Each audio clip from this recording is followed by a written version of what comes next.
Welcome back to Morning Express on this 15th day of January 2015. It certainly is a great day, and well, we just want to get now into the newspaper review, and joining us is a communications specialist, George Orido. Welcome. Thank you. Great to have you. And I guess we can start off with the Standard, where we have the court stopping teachers' strike and taking over negotiations. And this is the 8-day strike that was called off yesterday by the Industrial Court. And yeah, we see now at least the students can go back to school from Monday, and the teachers. Yeah, some kind of relief for especially the children, right, who have missed being taught by teachers. And the other day we saw the students themselves going on board on the blackboard to teach themselves. And I think it's also good news because it's a win-win situation, especially for teachers, because in as much as the government were adamant there was no pay, the judge was very clear that you guys made a promise that you're going to make increments. So if you can't give them some pay, I'm going to make a decision to give them some pay. Well, although it's still early in the day to say it's a win-win situation, because the judge will be receiving submissions from both sides then to determine. So we don't know what will inform his decision at the end. They might not get their wishes. So this is still out there in as far as which way it could go. But if you look at the story, the indication was that the judge had given government time to decide on how much they were going to give teachers. And they had an offer on the table. And then they came back and said that we don't have any offer. They had the 9.3 billion shillings offer. Not on the, that was on allowances, which according to the teachers. And the reason for why they didn't have one on salaries is because they wanted SRC to first conduct a job evaluation. So those are part of their submissions and argument, that they're not unwilling to do it. They're just saying there needs to be a certain process happening before. But Nat and Kupeta are saying those are changing of goalposts, which they're not giving into.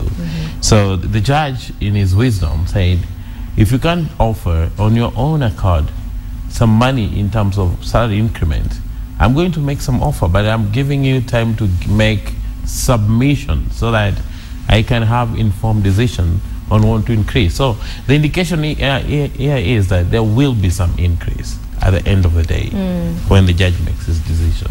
Okay. And I think that that's fine. But I think it's been a big loss for teachers and for students for the 8 days. So much has been lost. So much time lost. Yeah, so much time lost. Yeah, we'll wait and see how that plays out. Well, another story here is the confusion that rocks the murder of ICC Witness Case, Yebei, and with another family now coming in and saying that that was not Yebei, they want the body. This is after DNA tests that have been done, proving that it was not Yebei. Well, this is good ingredient for a James Hadluche's story. If we had our good writers still penning, this is good material for such a book, because last week there was all the noise about the discovery of the body of this alleged ICC witness, and now with even Mr. Khan, Mr. Ruto's lawyer, making those accusations and counter accusations against Bensouda, even suggesting that that office was involved in killing Yebei, and then suddenly a bombshell is dropped. The police are saying it's not Yebei, it is somebody else called Yusuf Makanga. Right. But the twist is that this so-called Makanga's family never reported his disappearance to the police, and then police make some biometric, assessment, decide that it is this Yusuf who has never been reported to them as having gotten lost, and they go to the home of Yusuf, report it to the wife and family, who come and say, oh, this is ours, but still they're saying it's just about 60%. So the confusion is still reigning. We are yet to come to the conclusion of who that body belongs to. Right. Yeah, because it appears that one of the other tests that were conducted even after there was one that indicated it was Yusuf, and apparently after another it appeared to indicate that it was neither Yebei nor Yusuf. Yeah. So really confusing, this particular one. It will be interesting to see how it unfolds. our story will continue definitely to watch. And the implications it has after all those accusations. Remember, Aiden Duale even coming out to name who he believes is behind the killing. Yes, Ken Wafula. Yes, Ken and he Wafula was being interrogated yesterday. There's even a story there by the police about what he knows about these allegations. Right. It'll be interesting to see. But on page 3, lighter matters away from ICC and teacher strike, which now has been called off. Do you wear a bras every day? Of course, for the women. Watch out for breast cancer, as study warns. So there could be some linkages to wearing a bra, especially even to bed, to sleep, and breast cancer. Have you read that article? Yes. Why do you look puzzled? You look at me like... Well, this is an interesting story because the earlier story about 2 years ago was about thongs. The thongs had issues, yeah? And now here we are talking about braces. All these are loincloths, and there's researchers that are saying that they can cause problem, and others are saying that they could not cause problems. If I were a woman, I will stop using braces. All I can say is that, George, evidently you've been following the stories. Yes, that is such a man's answer. You could just say people to not use the supporting... Well, it is Nicholas Otieno, Professor Nicholas Otieno Abinya, who has, with his team, published this in a very respected journal, that braces don't work. And therefore, women want to measure a way in between looking beautiful and staying healthy, out of the risk of getting cancer. Yeah. But again, it's, I guess, not proven that if you wear, a brassiere, you're going to get breast cancer. It's just that all the time, to bed, everywhere, there should be an off time. Yeah, well, I think most women don't wear braces when they go to bed. No, actually, this report indicates that they do. Well, apparently, I was just reading about half of the women, 355, attending the same hospitals due to other diseases besides cancer, were included for comparative reasons. There's a point, I forget where it was, where about, I think, 10%, yes. 10% of the patients with cancer wore bras all the time, even while in bed. Yeah, so there is just 10%. And this 10%, honestly, they must be too preoccupied with wares.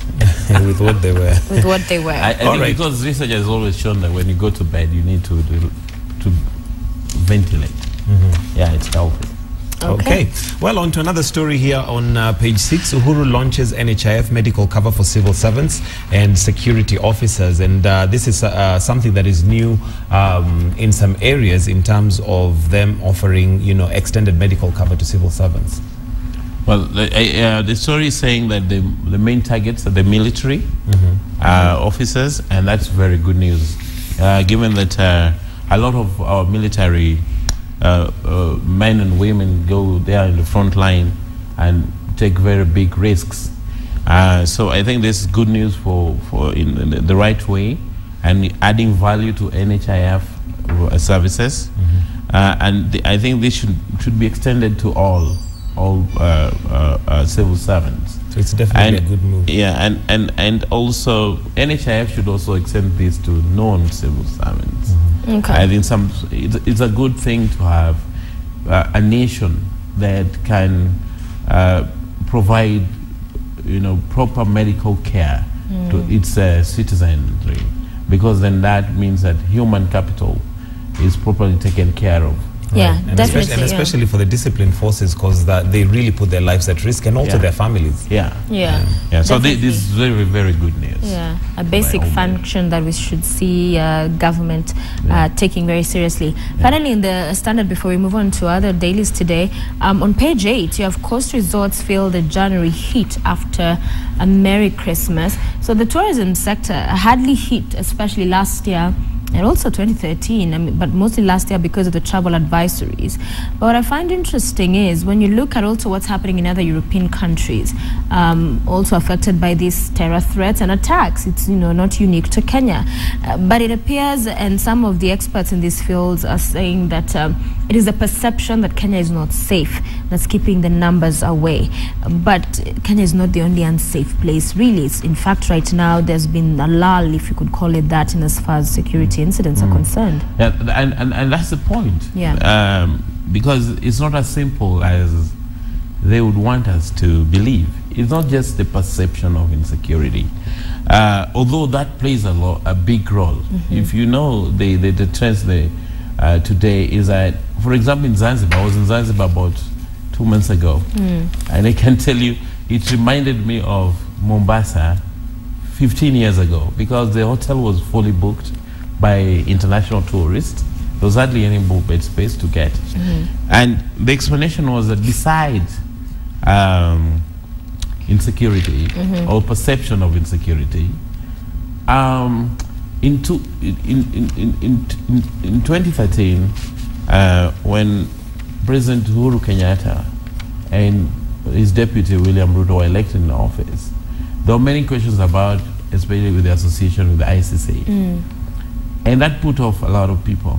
And there was this line about choices have consequences, and that is a very important factor in affecting, bookings, international bookings. Because really, ICC? Yes. The president has since been cleared they should be flooding the country then. Well, then I think that the benefits of that clearance will be realized maybe in the next 6 months or so. Yeah, but that has been, and for some of us who've traveled a bit outside, that has always been an issue. People saying, oh, how could you have elected international inductees as president and vice president? But is it the citizens, is it the people, the nationals of these countries that are, looking at it as an issue, or is it the governments that, then keep these travel advisories out for their people to come off of such issues where they feel that, and also the facing West and, feeling like they're being left out? But when the West said choices have consequences, and they make these advisories, it affects citizens in this way, because when the advisories are made, insurance becomes very expensive for travelers in those countries, and therefore cheaper options, and also the fact that we also went too much towards the Chinese in terms of giving businesses, the international business dynamics.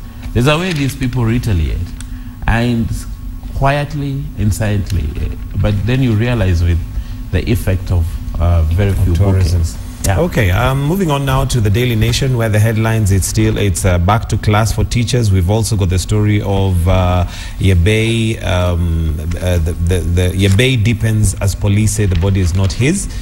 So maybe we'll move on to page 3, where apparently ignorance costs lock many out of TV signal switchover. And according to this, more than half of Kenyans have not yet made the switch, and with time, obviously, this will they'll not be able to view even the free to air. Yeah, well, the threat to close Nairobi was again postponed in terms of digital migration, and I don't think it's out of ignorance, because that has been a very clear message that if we switch off, you won't be able to watch. You'll not have access. But you see, the problem is that initially Nairobi is targeted, and not the rest of the country. So the rest of the country is not interested. It is not targeted for the initial migration. But also the story is saying that part of it is that the sets are very expensive. Most of them retailing about 3,000 shillings. Yeah, the last time I checked, and it is all over Nairobi. One of the digital, piece services, I think GoTV, is now going for 99 bob. I'm not. 99 shillings? I saw something on the streets about that. So I think they've really gone down. They're no longer expensive. But I think the main effect is that this initial migration was targeted for Nairobi. And that's why the rest of the country is not interested. Maybe the ignorance is in the cost, because if the average here is 3,000, they're set going for 99 shillings, then evidently majority of the people may not be able to migrate, thinking it's expensive, yet it's not. Well, I don't think that then it's ignorance. It's about the marketing dynamics, where those providers are not properly reaching the market. And you can't blame the market itself. Okay. Yeah. Page 6, a little bit of politics. You have a cash row threatens to tear TNA apart. That's the president's party, the National Alliance. So growing discontent over the use of funds threatening to split the party. There's the remittances that are going to TNA. There's that huge chunk of money they got from the political parties as well.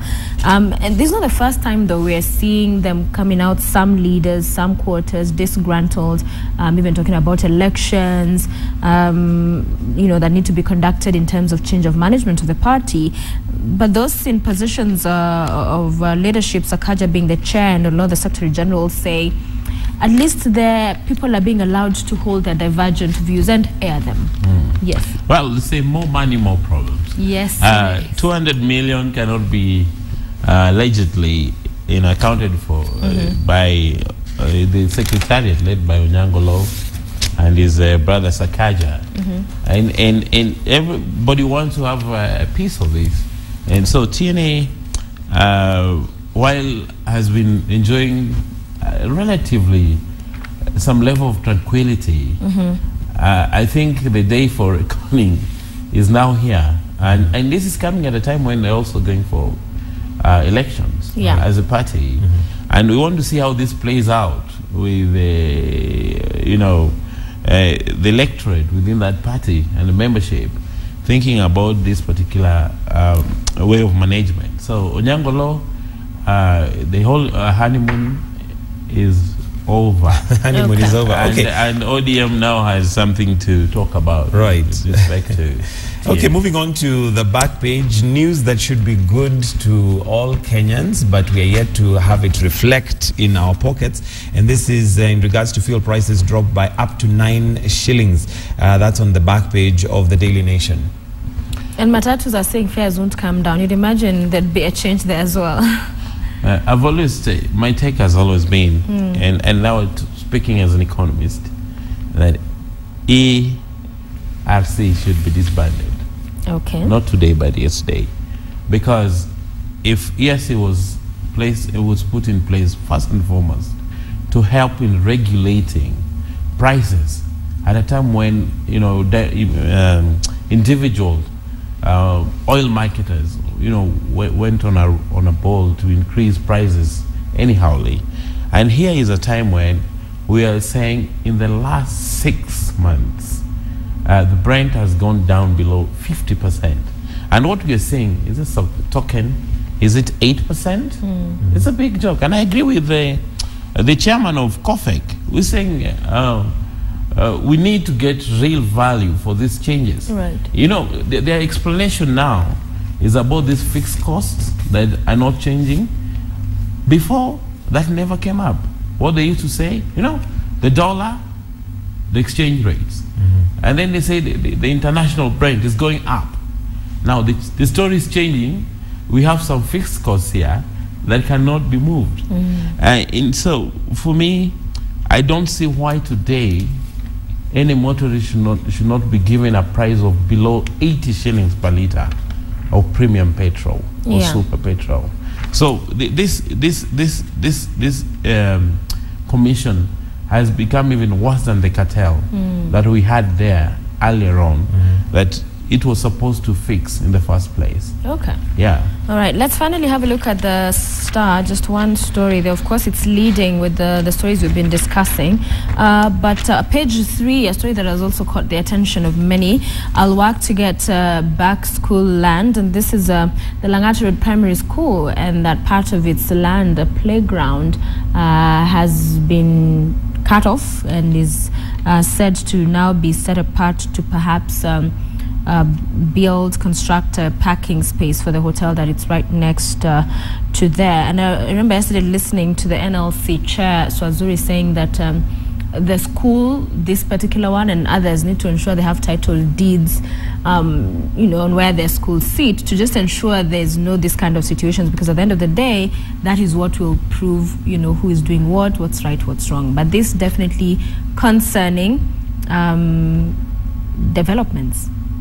Yeah. Well, for me, Swazuri has not excited me in the way they have reacted to this. particular incident. Yeah. Because the earlier reports last week were that the headmaster of the school had already filed complaints, presented papers, and therefore for Swazuri to come and say, no, we still need this paperwork yes. to look at, why all the time? Why are they taking too much time? He's supposed to act. And it's very obvious that this particular piece of land belongs to that school and need to be recovered back to the school for children to play. And for them to dilly-dally, it makes the land commission look bad before, the public opinion.